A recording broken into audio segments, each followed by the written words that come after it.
Hi, it's me again with Corel Tips and Tricks, and I just did a video with a macro, and while that video is loading, that macro is very, very cool. It can do a lot of stuff, but you could do, in this case, you can do without it and just use step and repeat. So if you go to edit, step and repeat, and we're gonna go no offset on the vertical, and on the horizontal, we're gonna have an offset of 6 because this thing is 6 inches wide. We're gonna put 10 of them.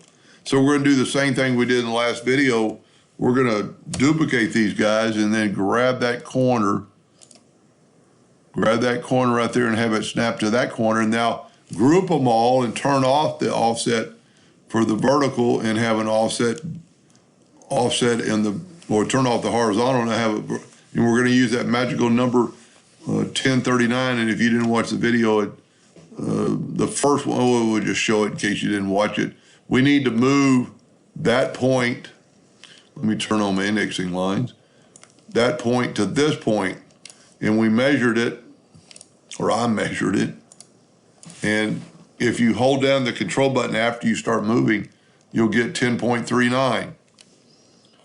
So now we're just gonna grab this and we're gonna go. Now, I can't figure out why I can't turn it to down direction, but we're gonna go up and you get the same thing. You could put hundreds of this in this number. Let's just do one real quick. Let's take one of these and let's just go back and let's do a huge one.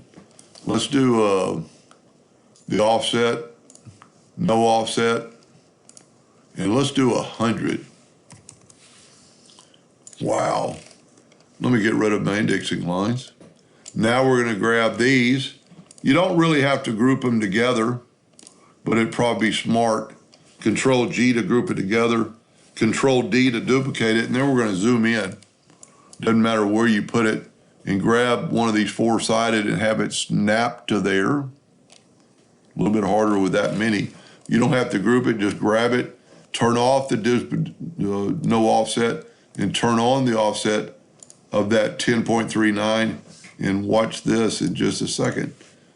It takes just a second because Corel's having to do all that drawing. But look at that. You've got a whole page, or this is our page size down there. You've got a whole bunch. So that's going to be 1,000 little polygons. It's actually eating up my RAM memory trying to get it, can't even get it all on the screen.